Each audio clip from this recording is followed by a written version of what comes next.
Bonjour, donc merci à tous, merci de nous avoir invités ici. Donc nous sommes Thierry et moi, donc Thierry Dard et moi Yann Briand, travaillons au sein de l'équipe interopérabilité de l'Agence du numérique en santé. Et donc on va vous présenter l'usage. Donc on est très en amont de tout ce qui vient d'être présenté, puisque notre objectif c'est de faciliter la vie de l'écosystème du numérique en santé en fournissant les données qui vont être nécessaires pour les échanges interprofessionnels et avec les grandes familles de cas d'usage de l'interopérabilité. Donc on va faire une petite présentation de l'Agence du numérique en santé pour aller directement dans une étude de cas, puisqu'on a un catalogue de terminologie que l'on fournit à l'écosystème pour documenter tout le parcours de soins du patient dans les échanges digitalisés. Et on va se focaliser sur le référentiel d'interopérabilité du médicament. Et après, on va vous présenter les services, enfin le serveur multi-terminologie de l'ANS et toutes nos règles éditoriales de publication des terminologies du secteur santé sociale. Donc, alors pour ceux qui ne connaissent pas l'Agence du numérique en santé, donc on est rattaché donc au ministère de la Santé. Notre tutelle, c'est la délégation du numérique en santé. Et notre objectif, c'est d'accélérer la transition du numérique en santé. Donc on a essentiellement 3 missions. Régulateur, donc améliorer la performance du numérique en santé en fournissant des référentiels socles pour l'écosystème, sur lequel tout le monde va s'appuyer pour créer de la valeur ajoutée. On est opérateur, donc c'est un grand secteur de l'agence qui développe des SI de santé classiques. Donc on s'occupe de la réforme des SI SAMU, des SI des centres antipoison, des annuaires de santé, etc., etc. Et enfin, le troisième rôle de l'agence est de développer les usages et d'assurer le lien avec tous les écosystèmes, avec les hôpitaux, les ARS, donc les bras armés des ARS que sont les GRAD, donc les groupements régionaux d'aide au développement de la e-santé. Et là-dedans, l'interopérabilité se situe dans le premier rôle, donc de rôle de régulateur, donc où on produit les référentiels de cybersécurité, d'identification du patient et d'interopérabilité dans le cadre très régulé du cadre d'interopérabilité des systèmes informatiques de santé. Donc notre objectif, comme je l'ai dit, c'est mettre à disposition de l'écosystème des référentiels d'interopérabilité socles qui vont favoriser les échanges de données du secteur santé médico-social. Et avec donc, notre mission, c'est évaluer des normes, adapter et publier ces normes et accompagner les utilisateurs. L'interopérabilité, on distingue l'interopérabilité syntaxique et l'interopérabilité sémantique. Donc avant de présenter, je préfère vous donner une vue globale de ce que l'on fait. Donc au niveau de notre département, donc, on s'occupe de l'interopérabilité syntaxique qui concerne les transactions, le contenu et la structuration des transactions, dans lequel il y a les données échangées qui sont placées à des endroits clés de ces transactions.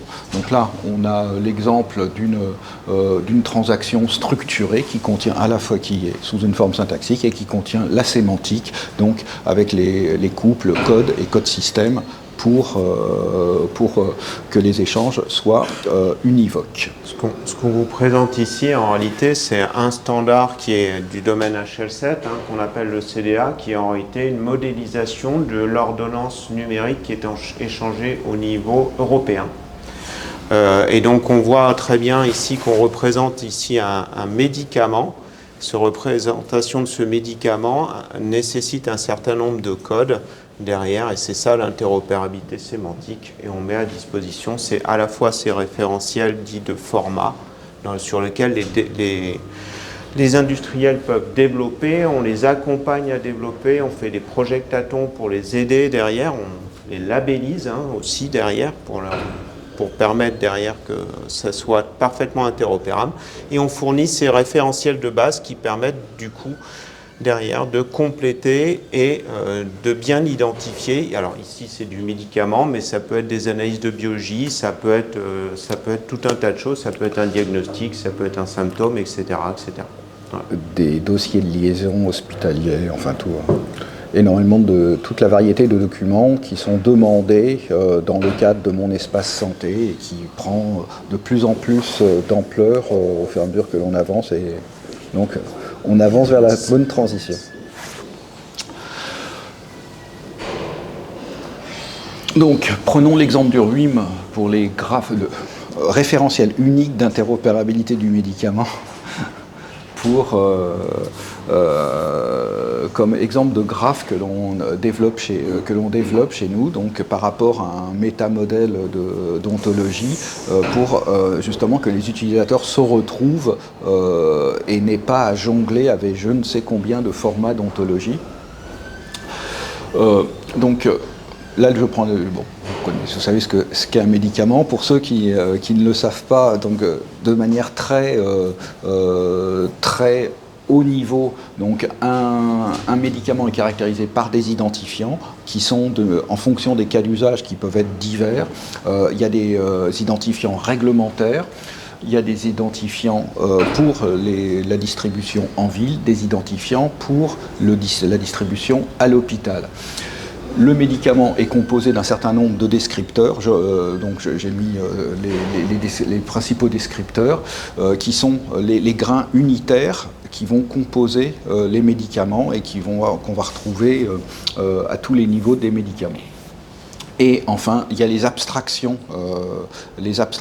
du médicament qui sont là pour des cas d'usage particuliers, comme la prescription en dénomination commune ou la dispensation automatique par les automates d'hôpitaux, les automates de grossistes, etc.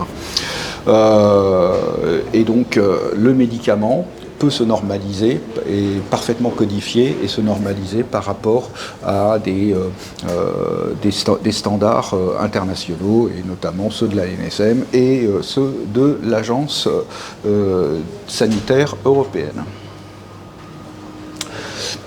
On prépare le référentiel d'interopérabilité du médicament a été créé pour représenter la connaissance, pour couvrir toutes les grandes familles de cas d'usage de l'interopérabilité, c'est-à-dire la production de soins, donc pour la e-prescription, e-dispensation, les préparations, les logiciels de préparation de doses, la dispensation automatique, gestion de stock, et pour pouvoir se greffer sur les systèmes d'aide à la décision, et notamment en interopérabilité, il est pensé pour servir de socle à partir duquel n'importe quel système d'aide à la décision peut se greffer dessus et fonctionner, alors qu'actuellement, donc, on va voir la situation qui était un petit peu hétérogène, et donc les systèmes d'aide à la décision devaient être pensés en fonction des bases sur lesquelles on s'adossait.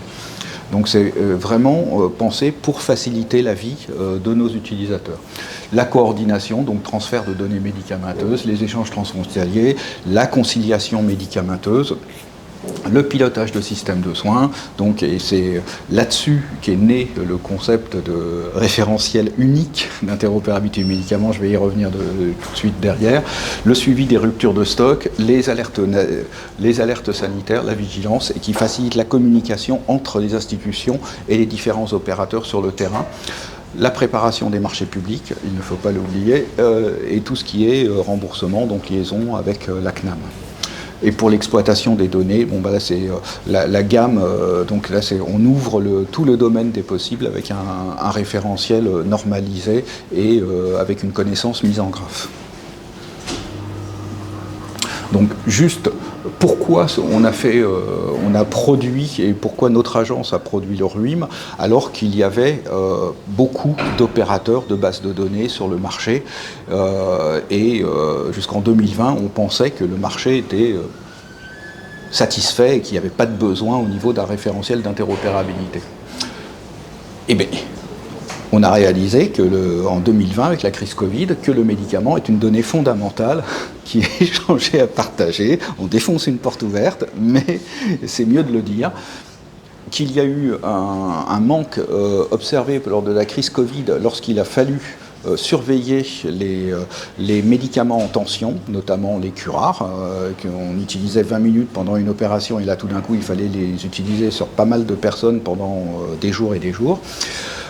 Et là il a fallu organiser un système de suivi national pour suivre les ruptures de stock et les tensions des médicaments. Et là, ça a été extrêmement compliqué parce que les institutions avaient un référentiel qui communiquait aux hôpitaux, qui avaient d'autres référentiels, etc. Donc, on a réussi à relever le challenge et à mettre en place ce suivi national très rapidement, mais ça a permis d'établir un cahier des charges très précis sur un référentiel d'interopérabilité.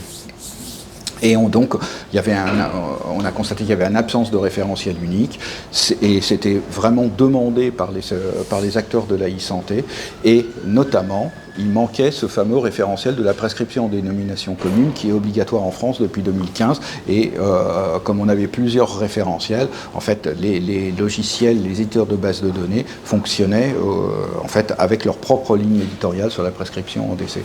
Tu voulais ajouter quelque chose? Non.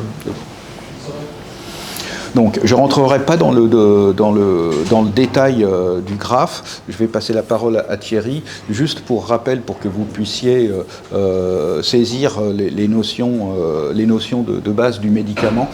Donc, en fait, on a 3 niveaux, donc tous les constituants élémentaires, les petits grains du médicament, donc avec les substances, les compositions, le produit pharmaceutique, qui peut se rapprocher du médicament virtuel, donc la combinaison d'une substance, d'un dosage, d'une forme, mais avec des lignes éditoriales qui peuvent être très variables, les éléments fabriqués, donc le comprimé, le flacon, etc., qui contient cette composition.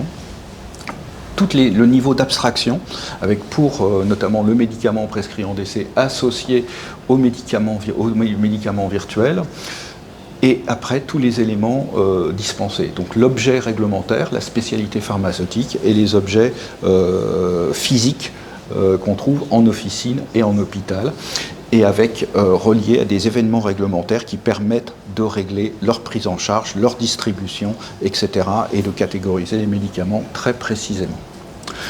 Je te laisse la parole, tiens. Ouais, merci. Donc, ce référentiel du médicament, en fin de compte, la première chose sur laquelle on a travaillé, c'est déjà de le rendre intelligible aussi pour les métiers, donc le permettre de l'afficher. Ce référentiel, il est aujourd'hui modélisé dans un graphe RDF Hall qu'on va voir tout à l'heure. Et donc, on a un système qui permet d'afficher, c'est le serveur de terminologie qu'on va voir tout à l'heure. Et donc, si on reprend un peu le premier schéma que vous a présenté Yann, on part ici d'une substance. Ici, c'est un anticoagulant. Voilà la substance. Voilà ici son URI, son identifiant. Et on sait que cette substance, c'est une substance active parmi toute cette spécialité. Vous cliquez sur la spécialité. Vous avez l'ensemble de la description ici de la spécialité en naviguant derrière dans le graphe de cette spécialité. Donc spécialité, c'est ce que produit en réalité l'industrie, c'est ce qu'on appelait avant le nom de marque du médicament. Donc ici c'est du Xarelto 20 mg comprimé pelliculé. Vous avez les deux grandes formes de dispensation, c'est-à-dire de ce que vous donne le pharmacien. La dispensation dite en ville, donc qu'on voit ici, c'est les deux. On voit que cette spécialité peut donner à 2 boîtes, du Xarelto 20 mg en comprimé sous forme de 28 comprimés ou sous forme de 100 plaquettes derrière. Ça, c'est ce qu'on a en ville. Et évidemment, à l'hôpital, on est en France, on n'a pas la même chose, on a ça. Et donc, lorsqu'on a été en crise Covid, ces 2 trucs-là n'étaient pas reliés. Et ça a été un enfer pour, du coup, gérer les stocks au niveau et consolider les stocks au niveau national. D'où l'idée de ce graphe du médicament. Ça paraît bête, mais ce qui n'allait pas, c'était principalement ces 2 choses-là. Donc, il y avait d'autres choses. Il y avait d'autres choses. Je fais volontairement de la pédagogie. Donc, vous avez ensuite il y a tout un tas de qualités de données, je ne vais pas expliciter aussi ici. Donc vous pouvez ensuite complètement naviguer, hein. Vous avez ici les formes de distanciation hospitalière et ici les formes de distanciation en ville, hein, ce qu'on appelle la présentation avec différents, ces codes CIP 13 et codes CIP 7 historiques. Et en réalité, ça correspond à la boîte qu'on a vue tout à l'heure en photo. Et ben, tout ça, c'est modélisé dans un graphe, hein, qui est un graphe de données liées. Hein. Donc, si on reprend le petit exemple qu'on a pris tout à l'heure, vous avez ici la substance, hein, la substance active. Elle donne lieu ici à, en réalité, deux spécialités. Et ensuite, chaque spécialité me donne lieu à deux présentations ici. Et donc, on retrouve ma boîte de Xarelto, là, 20 mg en comprimé de 28 ici. On retrouve ici la comprimé 100, etc., etc. Ça paraît très simple, ça paraît extrêmement basique. Toujours est-il que ça n'existait pas il y a encore 4 ans. Et ça a donné des gros problèmes de consolidation de stock. Ça donne aussi des problèmes derrière de qualité de données dans les logiciels dont fait la prescription connectée. Et c'est vraiment important d'avoir ces référentiels unifiés. Ça, c'est directement issu d'un triple source et du GraphDB. Les couleurs sont signifiantes et calculées automatiquement par GraphDB derrière.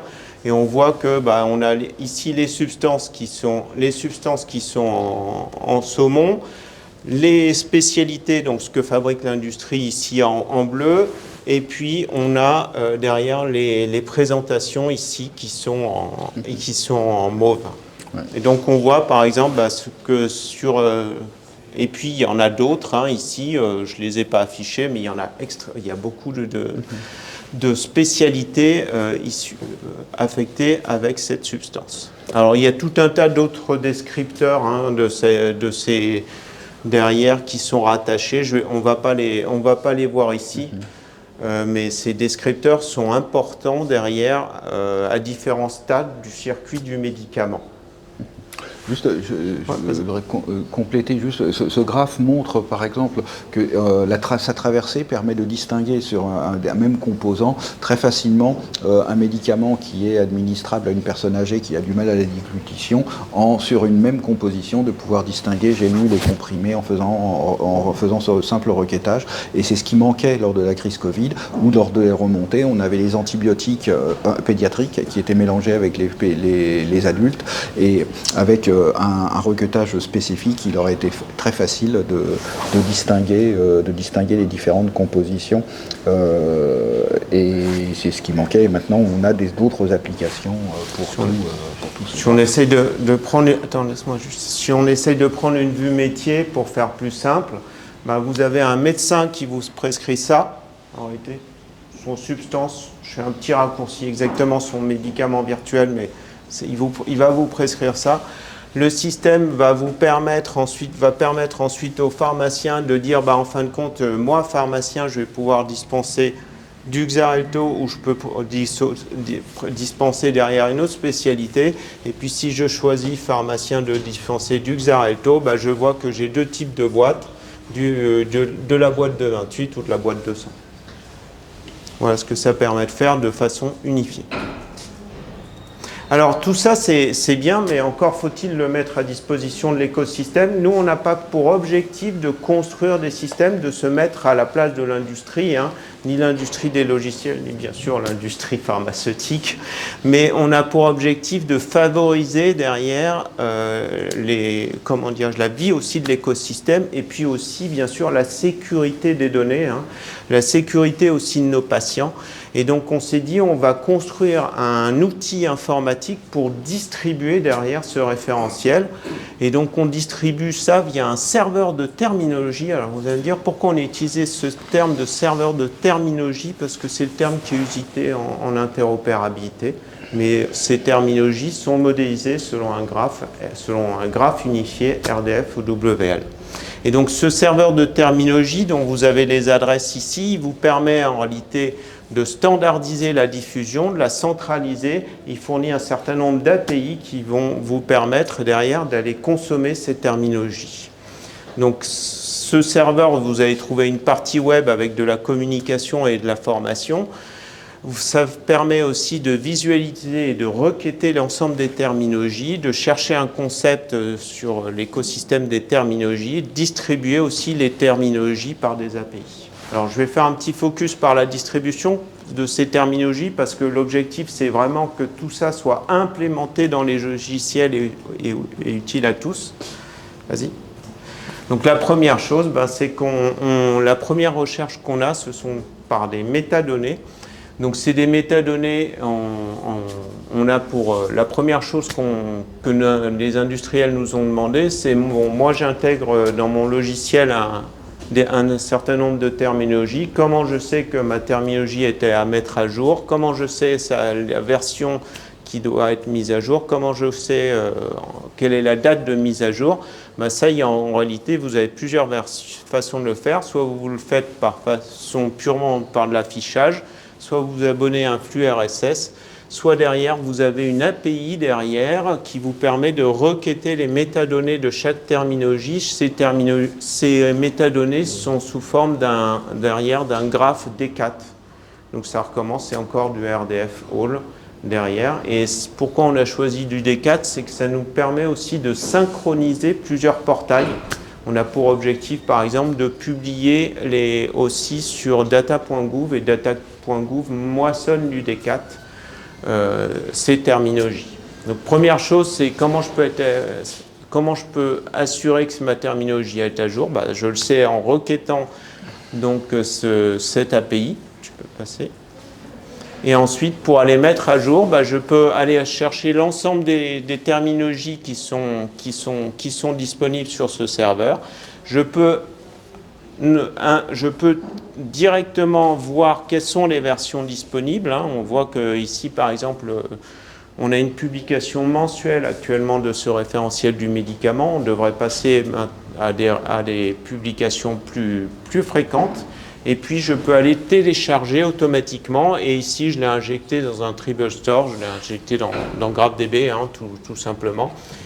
29 secondes d'injection sur une petite machine. Et si je reprends toujours mon même use case avec une requête Sparkle, je retrouve le graphe que je vous ai présenté tout à l'heure. J'ai ma substance, j'en déduis ici ma spécialité. Et je vois que j'ai mes deux ici présentations avec la boîte de Xarelto, et cette boîte, on la retrouve ici. Donc voilà, complètement des données liées qui vous permettent derrière de sécuriser l'ensemble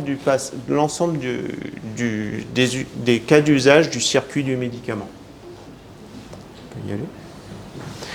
Alors on s'est dit, ce serveur en réalité de terminologie, on s'est dit on va le construire de façon générique. L'objectif c'est pas d'afficher que du référentiel du médicament, l'objectif c'est d'afficher toutes les terminologies qui sont utiles au parcours de soins, donc qui sont utiles soit à l'interopérabilité, soit au codage des données, soit éventuellement aussi à de la facturation. 20 ans après l'an 2000, la terminologie la plus utilisée dans le monde médical, la classification internationale des maladies, était distribuée dans un merveilleux format interopérable qu'on appelle le PDF.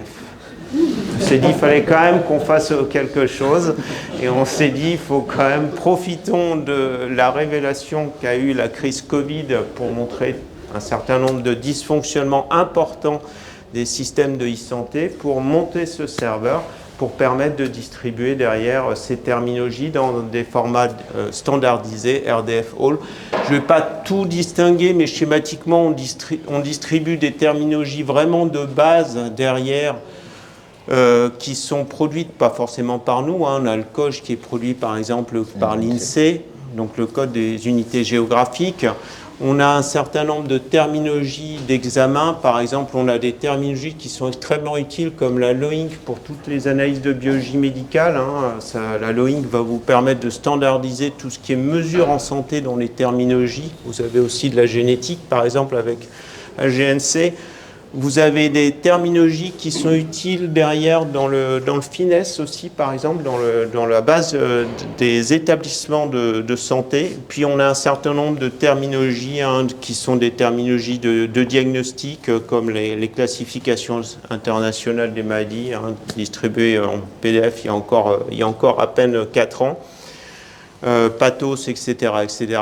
Et puis vous avez un gros paquet ici avec tous les référentiels du médicament, le référentiel aussi des dispositifs médicaux, référentiel aussi en médico-social pour évaluer par exemple aussi derrière si un patient est dépendant ou pas et quel est son degré de dépendance. Et vous avez aussi des terminologies qui sont un peu transverses comme la SNOMED-CT. Donc voilà un peu ce que vous allez trouver sur ce serveur. Ce serveur aujourd'hui, il publie 48 terminologies, dont 28 sont déjà au format RDF All et publiées régulièrement. On a aujourd'hui 15 000 téléchargements sur 2024, 56 000 visites. On est à la 11e version du serveur. On le fait évoluer en fonction des besoins des utilisateurs. Et puis, vous avez un peu une timeline de ce qu'on a fait. Et puis, malheureusement, on s'est heurté à un petit problème. RDF All, c'est quelque chose qui est assez bien connu de tout ce qui est recherche, de tout ce qui est industrie du domaine de la santé, mais alors pas du tout des éditeurs classiques, des éditeurs qui font derrière des logiciels de santé pour les médecins, des logiciels infirmiers, des logiciels derrière, par exemple, de laboratoire. C'est très très peu connu, ils ont énormément de mal pour implémenter et ce qu'ils connaissent surtout, c'est des standards de typage Shell7 comme du Fire. Et donc on a mis en place derrière des interfaces Fire. Et par exemple, les 28 terminologies que vous avez ici en All, elles sont converties en Fire aujourd'hui, progressivement. Alors pourquoi, vous allez me dire, on saute de 28 à 267? C'est parce que derrière, dans les 267, il y a un certain nombre de terminologies pour l'interopérabilité que je ne vais pas détailler ici, mais qui dépendent d'HL7, donc un standard d'interopérabilité. Pareil, les jeux de valeurs, on en a beaucoup parce que ça dépend des cas d'usage et ça dépend essentiellement du domaine de l'interopérabilité. Donc voilà, ce serveur, il est un peu original parce qu'il fournit vraiment de la connaissance de base de terminologie standardisée en RDF All. Donc vous pouvez aussi derrière faire du raisonnement, par exemple. Aussi, j'entendais beaucoup parler de raisonnement et on a certaines terminologies qui nous permettent de faire du raisonnement. Mais aussi, on s'adapte à notre écosystème et on publie aussi en Fire pour que l'écosystème puisse consommer aussi plus facilement ces terminologies. Alors, on dégrade, on ne peut pas tout représenter en Fire. Et donc, ce qu'on n'arrive pas à représenter, on représente pas mal de choses quand même qu'on a en Fire. Ce qu'on n'arrive pas à représenter, bien sûr, c'est les axiomes logiques de raisonnement. Où est-ce qu'on va aller en fonction des besoins des utilisateurs. Donc, les serveurs, ils évoluent régulièrement. Là, on a encore 2 versions qui sont en cours, notamment pour améliorer tout l'affichage des axiomes logiques, tout l'affichage des axiomes de raisonnement. Et sur la partie RUIM, je vais repasser la parole pour que tu nous dises un peu les prochaines étapes peut-être. Là, maintenant, en fait, on est un peu victime de notre succès. Maintenant, les institutions qui avaient du mal à comprendre la standardisation, donc maintenant, on a plein de cas d'usage. Donc, on va passer sur un rythme hebdomadaire pour la gestion des produits en tension, qui, pour l'instant, est une base documentaire au niveau de la NSM, et donc on va mettre en graphe tout prochainement et réunir, en fait, tous les éléments hétérogènes qui existent dans les différentes administrations centrales, DGOS, DGS, pour les centraliser au niveau du RUIM pour tout ce qui est prise en charge, donc c'est-à-dire liste en sus, donc les médicaments onéreux pris en charge en supplément des séjours hospitaliers, les médicaments en accès dérogatoire, les médicaments de rétrocession, etc., qui sont normalement saupoudrés dans différents référentiels documentaires, feuilles Excel, PDF, etc., au sein des institutions. Donc la tournée des popotes est en place pour essayer de passer du PDF à quelque chose d'un petit peu mieux et plus opérationnel pour tout ce qui est pour le monde du digital. Et sinon, on a d'autres, il y a le déploiement de grosses terminologies qui servent justement pour, par exemple, constituer des cohortes, documenter des cohortes, annoter des cohortes. Ça dépend des cas d'usage. Donc la SNOMED CT, qui est une terminologie multidomaine qui couvre énormément de concepts, des domaines de connaissances très vastes. Le NCIT dans le domaine de l'oncologie, on discute avec l'INCA sur tout ce qui est modèle de données Osiris, sur tout ce qui est la documentation de cohorte, pour alimenter ces cas d'usage et pouvoir fournir des données interopérables pour faire de l'épidémiologie prospective ou du compte-rendu d'études cliniques. Et après, on va travailler sur le déploiement des grandes terminologies de l'OMS, donc la CIMON, sur lequel on est actif. On est également centre collaborateur OMS, donc on est en charge de ICHI sur les interventions de santé, qui est complémentaire de la CNAM, de la CCAM, qui est beaucoup plus large que la CCAM, et la CIF, l'évaluation des capacités pour aller dans le domaine du médico-social. Et ces trois terminologies ont un usage intégré et vont pouvoir établir des passerelles les unes avec les autres, y compris avec la LOINC sur les examens, pour avoir un écosystème de terminologie en données liées et qui va pouvoir traiter, comme vous l'avez vu, en fait on découpe nos terminologies, nos domaines de connaissances en fonction du parcours de soins du patient. Et donc là, pour le bénéfice du patient, pour la meilleure exploitation de son dossier. On peut peut-être dire aussi, c'est que dans les prochaines étapes, côté référentiel du médicament, c'est l'alignement avec l'ontologie IDMP, notamment pour tous les aspects européens. Il y a déjà, l'industrie pharmaceutique travaille déjà sur des modélisations ontologiques, par exemple, des normes IDMP. Les normes IDMP, c'est la représentation en 5 composantes du médicament, un peu comme on a vu tout à l'heure. Donc on va aligner tout ça pour que justement on puisse faire des échanges européens bien plus facilement. Aujourd'hui, la seule chose qu'on ait pour faire des échanges européens, c'est de l'ATC. Ceux qui connaissent un petit peu l'ATC, c'est horrible l'ATC pour faire des échanges de médicaments. C'est vraiment extrêmement basique et si vous faites derrière la substitution sur l'ATC... Et très ambigu. C'est très très ambigu. Voilà, donc voilà un peu les missions de notre agence et ce qu'on essaye de faire afin de rendre un peu service à l'écosystème. On est preneur vraiment de toutes vos questions et aussi d'échanges derrière et bien sûr de cas d'usage aussi, si on peut derrière améliorer tout ce qu'on essaye de faire. Merci en tout cas.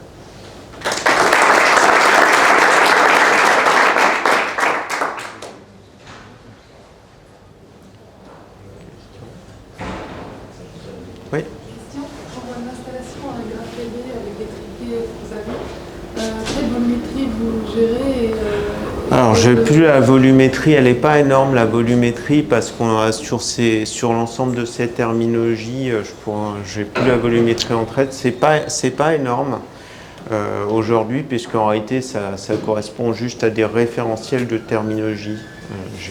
J'ai plus de volumétrie en tête en nombre de triplets. En nombre de triplets, je me souviens plus. C'est quand même, on a un nombre conséquent de triplets. Et au fur et à mesure, un nombre conséquent de triplets parce qu'on est derrière, on a beaucoup de représentations en termes de synonymes, etc., etc. On nous a demandé beaucoup de rajouter de synonymie derrière sur chaque concept de terminologie, mais c'est pas énorme. Excusez-moi, j'ai pas retenu. C'était 3 000. Qu'est-ce que vous utilisez pour aligner les différentes terminologies? Pour aligner les terminologies, au début c'était beaucoup. Alors, certaines unités de production qui produisent ces terminologies nous ont déjà fourni des aliments. La plupart du temps c'était du manuel. On a testé différents outils informatiques, on balbutie encore, on expérimente des algorithmes d'IA comme du BERTMAP pour l'instant, qui est un algorithme qui a été développé aujourd'hui par Stanford, si je me souviens bien. On balbutie et s'il y a des gens qui sont intéressés par faire une collaboration là-dessus, on est vraiment preneurs, parce que je pense que c'est un vrai sujet. Aujourd'hui, vous avez vu un peu le catalogue des terminologies qu'on a, tous les pays ont ça. C'est vraiment l'enfer.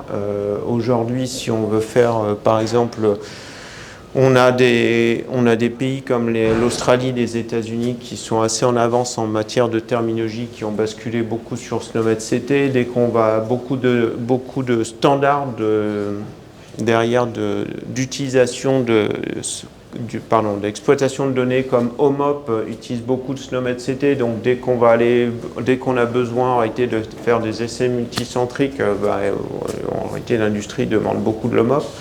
On a besoin du coup d'aligner nos anciennes données médicales qui sont dans des terminologies de SIM, CCAM, etc. avec la SNOMED. C'est un vrai sujet pour nous et c'est vrai que si on pouvait distribuer derrière ces alignements au niveau national et éviter que tout le monde refasse tout le temps, ça serait bien. C'est des sujets qui sont encore balbutiants aussi parce qu'ils ne sont pas forcément toujours bien compris par les gens, par nos décideurs. Donc c'est vraiment un sujet, je pense que ça va être le sujet des 5 prochaines années. Là. Ouais. Avec paradoxalement l'objectif de réduire le nombre d'alignements, parce qu'en maintenance ça va être terrible. Donc il y a un gros sujet sur l'alignement Simmons-SNOMED qui ont poussé de manière divergente, qui ont des fondations ontologiques différentes. Alors va-t-on aligner au niveau des linéarisations, va-t-on aligner au niveau des fondations, va-t-on fusionner les fondations? Et là il y a des problématiques juridiques, puisqu'on est sur un modèle ouvert du côté AMS, un modèle fermé propriétaire du côté, donc enfin ce sont des sujets très importants mais un petit peu compliqués à gérer. Juste une remarque sur le mapping. Il y a un groupe en États-Unis qui travaille dans le OBO Foundry. Ouais. Et il y a quelqu'un dans le groupe Nick, je ne me souviens plus de son nom de famille, mais je peux vous envoyer ça. Il a investi beaucoup de temps avec le mapping pour essayer de faire un mondo, pour avoir SNOMED, DOI, tout ça bien. Et il a développé un nouveau logiciel l'année dernière, il est en train de créer un papier sur ça. D'accord, on est intéressé. On avait regardé en effet tout ce que fait OBO Foundry, mais il y a quelques années. Ouais. On est intéressé. Ouais. Merci. Je vais continuer sur l'alignement, parce que c'est un vrai enjeu aussi d'avoir l'écriture, la manière dont on exprime cet alignement. Parce que vous aviez dit que parfois c'était des alignements manuels faits dans des feuilles Excel. Il y a un standard qui est développé dans le R2RML qui est développé au niveau recherche. Je ne sais pas ce que vous utilisez vous. Pour représenter les alignements. Alors, on utilise un standard Alors, on a 2 standards. On a le standard côté on a choisi un standard qui s'appelle 3SOM, qui est un standard en RDF All. Et puis on a un standard, qui nous est imposé côté Fire, qui s'appelle une ressource concept map derrière. En réalité, les deux sont strictement identiques. Hein. Vous avez des liens sur les concepts et puis vous avez une qualification de proximité de cet alignement. Mais c'est intéressant pour échanger peut-être là-dessus. Ouais. Et notre serveur est capable d'afficher ici des alignements. Je ne vous l'ai pas montré, mais on a des alignements sur les référentiels de médicaments, par exemple. Voilà. Merci en tout cas. Merci beaucoup.